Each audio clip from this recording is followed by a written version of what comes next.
The rain was pounding against the windows of the upscale bistro in downtown Seattle. The kind of place where deals were sealed over artisanal cocktails and everyone pretended their lives were as polished as the silverware. That's where it all came crashing down, in the middle of what was supposed to be a celebratory family brunch. My sister, Elena Ramirez, stood at the head of the long oak table, her designer dress hugging her curves like it was custom-made for drama. She tapped her champagne flute with a manicured nail, drawing all eyes to her. "Family," she announced, her voice laced with that fake sincerity she'd perfected over years of social media posts. "I've gathered you here because it's time for the truth to come out about Sofia." I sat there. Sofia Ramirez, the overlooked younger sister, nursing a black coffee while the rest of them sipped mimosas. Elena was 3 years my senior, the golden child with the effortless glow, long dark hair, olive skin that screamed Mediterranean heritage, and a smile that could sell ice to Eskimos. She'd married Diego Lopez at 25, a so-called venture capitalist whose deals always sounded too good to be true.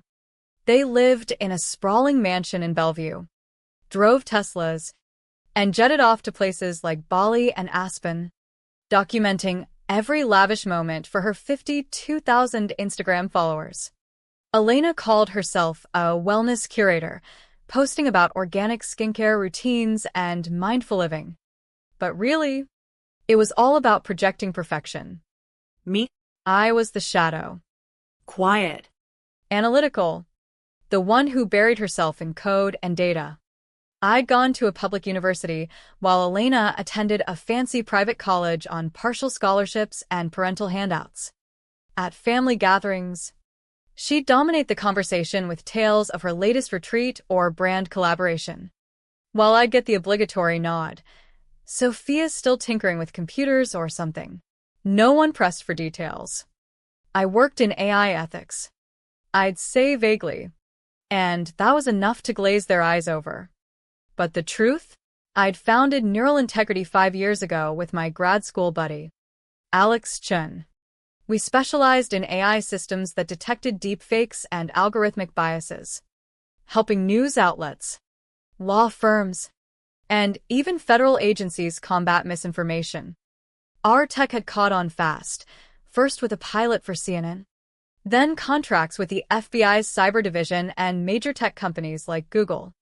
By year 2, we'd secured $15 million in venture funding.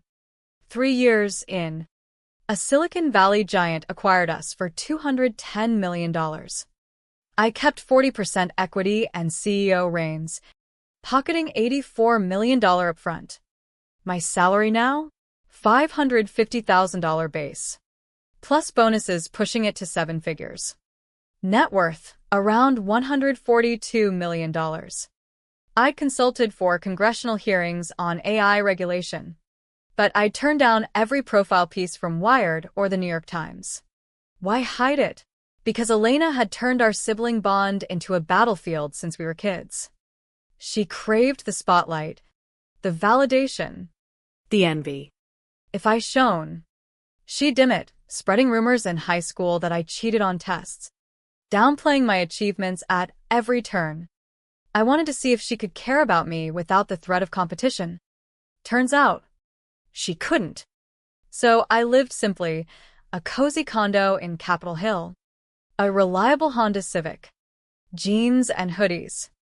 I'd like her posts, attend the dinners, and say nothing as she paraded her blessed life. But Elena's world didn't add up. Diego's ventures shifted like sand, crypto startups 1 month, eco-friendly real estate the next. No steady income, yet the extravagance never stopped. I suspected something shady, but proof? That came later. Alex, my business partner, had urged me to cut ties. Soft. She's posting out selfies while you're safeguarding democracy from fake news. Why bother? Because, I'd whisper back, I need to understand the depth of her illusion. What I didn't know was that their empire was built on quicksand.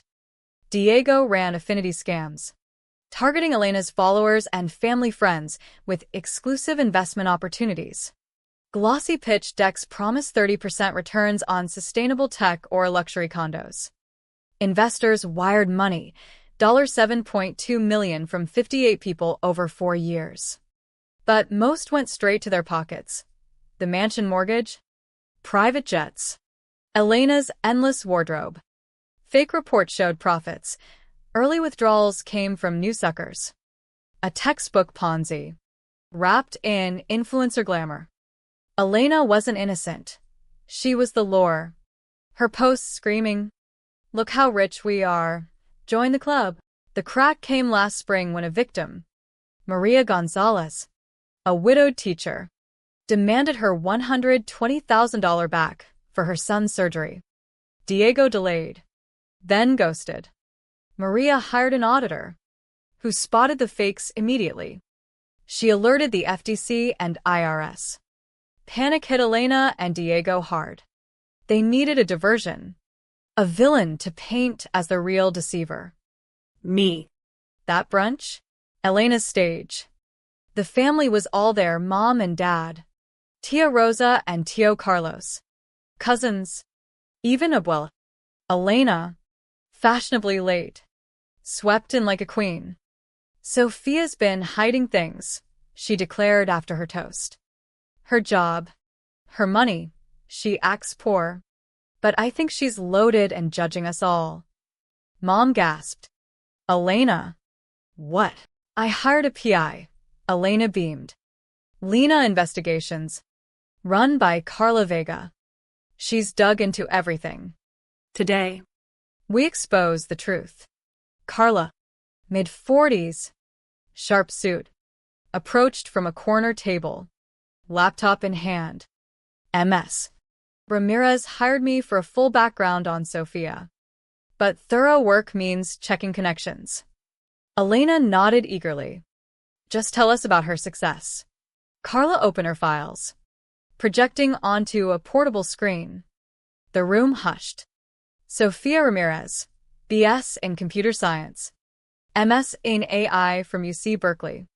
Founded Neural Integrity 5 years ago, focusing on AI ethics and deepfake detection. Clients include FBI, major media, Fortune 500 firms. Elena's smile faltered. Acquired for $210 million, Sophia's share, $84 million. Current net worth, $142 million. She's advised on national AI policy.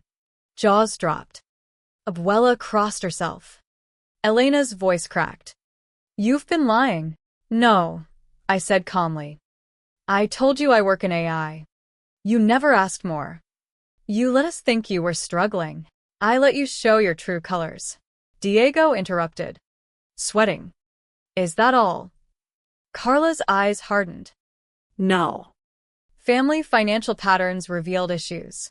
She flipped slides. Elena and Diego raised $7.2 million from 58 investors. Legit investments? Under $200,000. Rest? Personal expenses. Bank statements flashed. Wires to luxury vendors. Offshore transfers. Tio Carlos whispered. "Fraud. Ponzi scheme," Carla confirmed. Reported to authorities. As if scripted. Agents burst in. FBI badges gleaming. Elena Ramirez Lopez. "Diego Lopez. You're under arrest for fraud and laundering." Elena's scream pierced the air. She bolted, but an agent grabbed her. Diego slumped, cuffed without fight. As they dragged her past, she hissed at me. "This is you, jealous bitch." "No," I murmured. "This is consequences." The bistro froze. Phones out, capturing the fall. Mom wailed. Dad stared blankly. Carla packed up. "Sophia, your profile's clean. Theirs, crumbling long before." I nodded, the weight lifting as the storm outside mirrored the one within. In the aftermath, as the agents hauled Elena and Diego into the pouring rain, their designer outfits soaked and ruined, The family table erupted into chaos. Mom clutched her pearls, literal ones Elena had gifted her last Christmas, probably bought with stolen funds, and sobbed. How could this happen? My baby. Dad. Ever the stoic patriarch, just sat there, his face a mask of disbelief, murmuring, "We raised you better." Abuela prayed in Spanish, her rosary beads clicking like accusations. Tia Rosa turned to me, eyes wide. "Sophia, did you know?" I shook my head slowly, the steam from my coffee rising like the tension in the room. I suspected the money didn't add up. The trips, the house, it screamed excess without effort. But proof? No. If I'd had it, I'd have acted. It was the truth. But it hung heavy, laced with the years of quiet observation. I'd watched Elena's posts, the filter perfection, wondering what propped it up. Now we knew, lies, layered like her makeup. Carla Vega lingered, handing me a flash drive. "Your full report." "And theirs." "The feds have copies." She paused, her voice dropping. "They were already on the radar. Your sister's hired just sped things up." As she left, the restaurant manager approached nervously. "Ma'am, the bill." I pulled out my card, platinum, but understated. On me. It was petty, perhaps, but fitting. Elena had orchestrated this spectacle. I'd foot the cleanup. The drive home was a blur, wipers slashing through the downpour. My phone buzzed nonstop, family group chat exploding. "How could you let this happen?" From Cousin Miguel. "You're rich? Why hide?" From Tio Carlos. I silenced it, pulling into my condo garage. Inside. The space was serene, minimalist furniture. A wall of books on AI and philosophy.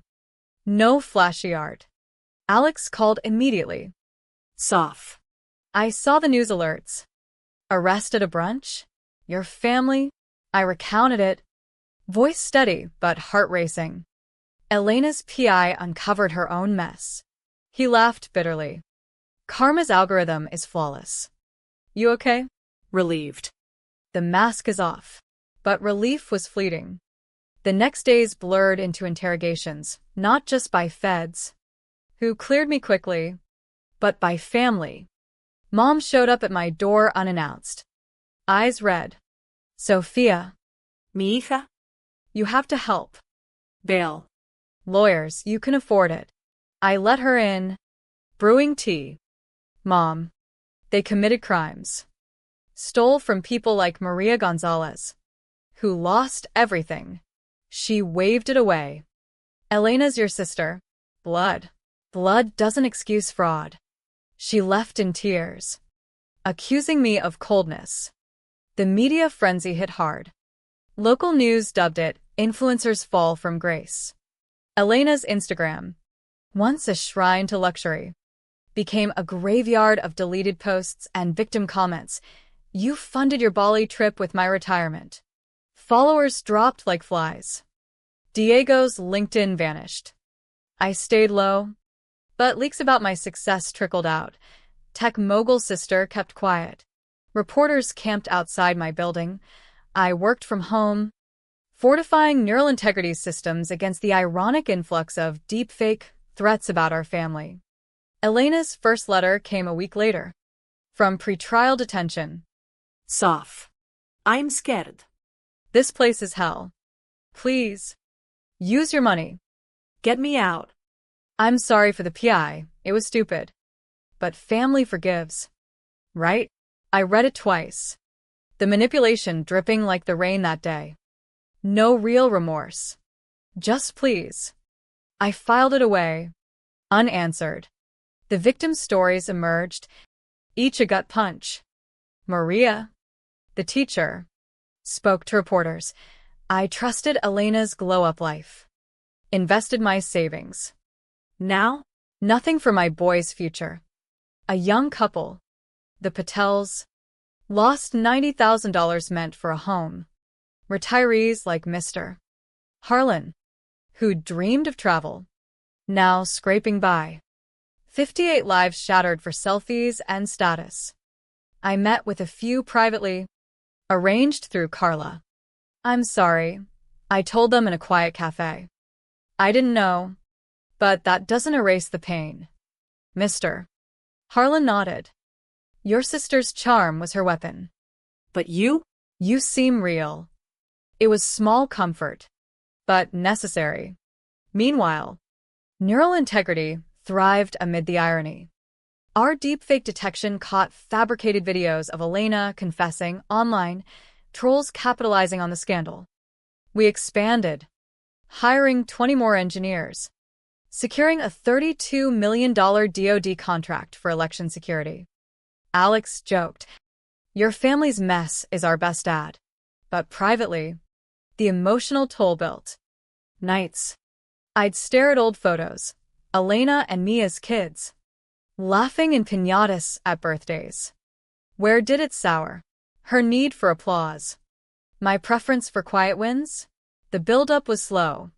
A simmer of slights, her stealing my prom date, dismissing my grad school acceptance as nerdy luck. Dad called next. Voice gravelly. Sophia, the house is quiet without her. Come visit. I did. Once. The Ramirez home. Once buzzing. Felt haunted. Photos of Elena's wedding dominated the mantle. Over dinner, Dad probed, "Why hide your success?" "To see if you'd value me without it," Mom interjected.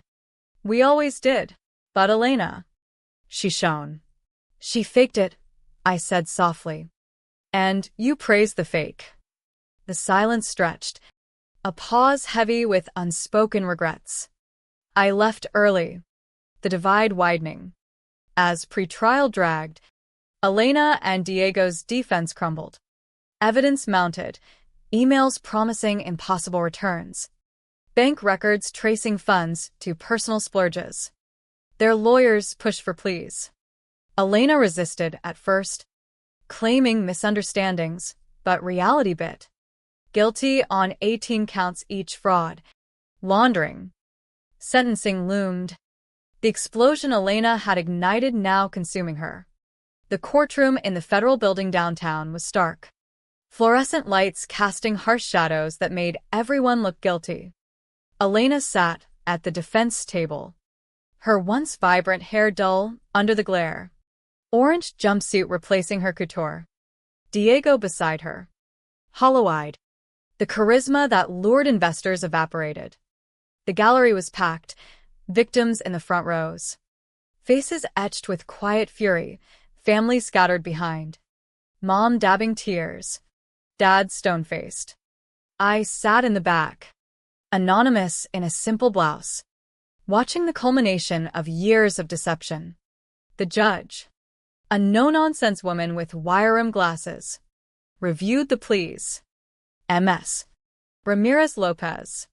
You understand the charges.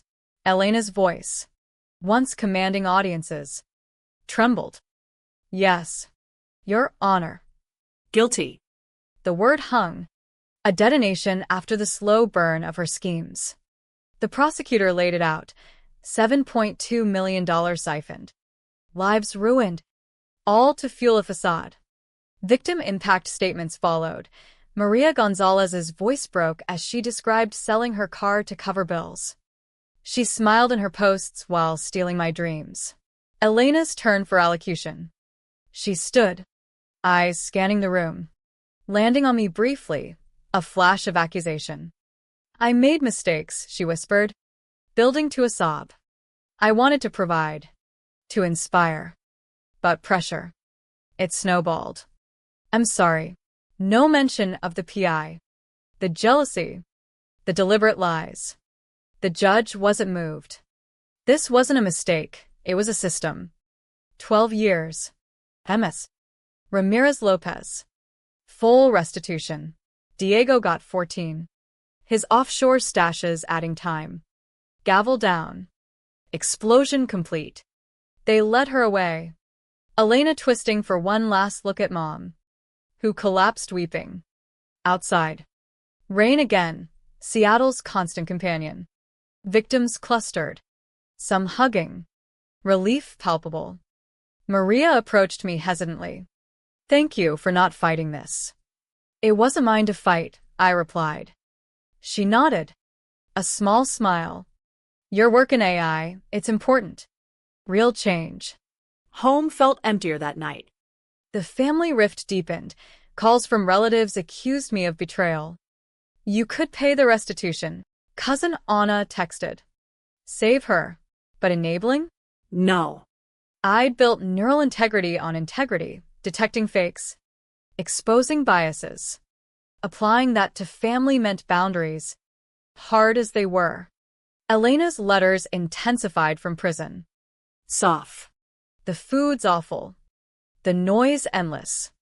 Remember our trips to the lake as kids? Help me appeal. You're loaded. Hire the best. Manipulation wrapped in nostalgia. I responded once. Face what you built. Learn from it. No more after that. Work became sanctuary. We launched a new module for social media platforms. Flagging influencer scams, ironic, but vital. Valuation hit $650 million. I keynote at TED on ethical AI. The applause a stark contrast to family silences. Alex noticed my strain. Family therapy? Maybe. But first, heal myself. Months later, a victim coalition sued civilly. Their lawyer contacted me. Not for money, but support. Acknowledge publicly. I did. In a statement, my sister's actions were hers alone. I stand with the victims. It went viral, drawing more eyes to neural integrity. Good press, but bittersweet. Mom visited again, bearing empanadas, our childhood comfort. She's changing. Sophia. Prison classes. Therapy. I listened. The aroma stirring memories. Good. But change takes time. Forgive her. Forgiveness doesn't mean forgetting. Or funding her escape. She left quieter. A crack in her denial. The fallout rippled. Elena's old followers messaged me, some hateful, blaming me, others grateful. Her life inspired me to invest, dodged a bullet thanks to the bust. One. A young entrepreneur wrote, Your story shows real success is quiet, not flashy. Thanks. As years ticked, I reflected on the core. Elena's envy birthed the PI hire, but her fraud birthed the fall. Human conflict at its rawest, sibling rivalry twisted by societal pressure for perfection. Humor crept in oddly. Alex quipped about family discounts on fraud detection. But the drama, the psychology, it haunted. How far would jealousy push someone? What illusions do we all maintain? Dad's health scare bridged some gaps, a minor stroke. Hospital visits where we talked past Elena. Proud of you. Mija, he whispered. Always was. Even blind to it. Healing. Slow as the stories build.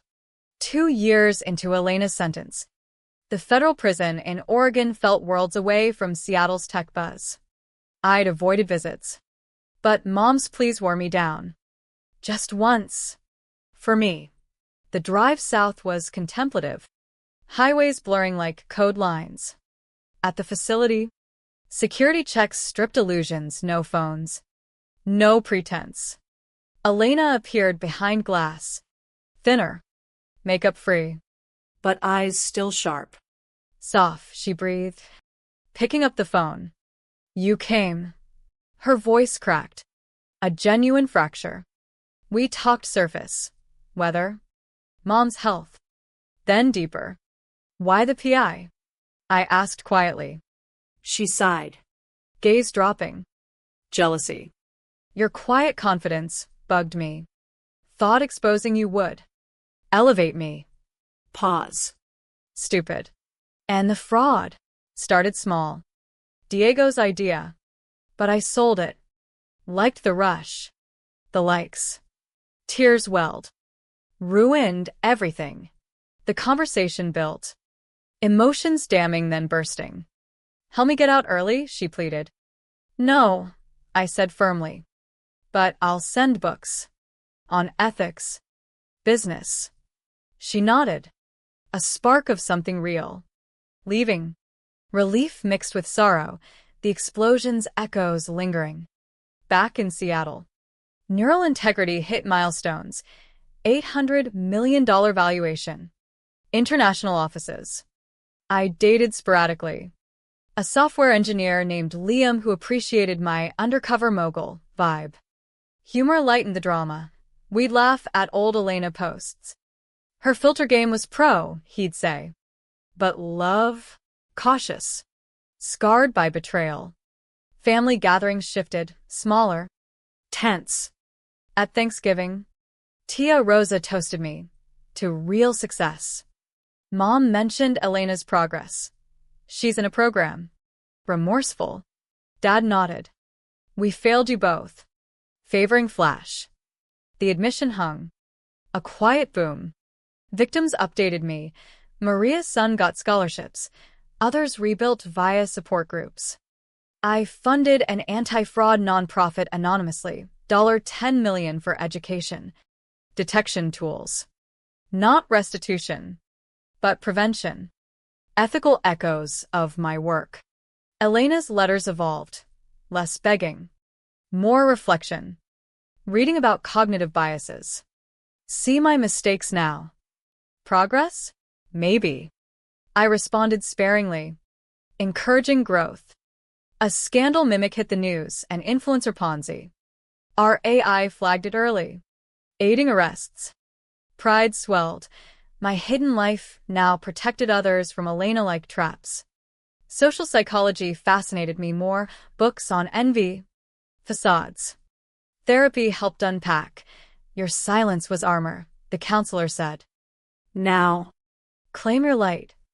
For years on, the rain still falls in Seattle. But clearer now. Elena's halfway through her sentence. Transformed, or so reports say, leading inmate workshops on financial literacy. Ironic, but fitting. Her last letter. Thanks for the books. Seeing truth's value. Miss you. Truly. I visit occasionally. Boundaries firm. No promises of bailouts. Just human connection. Diego? Divorced her from prison. Serving time silently. Mom and Dad visit both. Our relationship mended in patches. Dinners where we discuss my work genuinely. Explain this AI thing, Dad asks now. Interested. Neural Integrity. Billion-dollar valuation. Global impact. I've authored a book on ethical tech. Spoken at the UN. Personal life blooms. Engaged to Liam. Planning a quiet wedding. Net worth? $220 million. But wealth's in purpose. The central musing lingers. In a world of curated lives. What price authenticity? Elena's quest to unmask me unmasked her. A poetic justice. Was I cruel in silence? Or wise? The ethical question echoes. When does protection become enabling? Family tests us hardest. Revealing our cores amid drama. Love's twists. Humorous ironies. And human flaws. In the end, truth doesn't just set you free, it exposes the prisons we build ourselves. And sometimes, the kindest act is letting someone dismantle their own.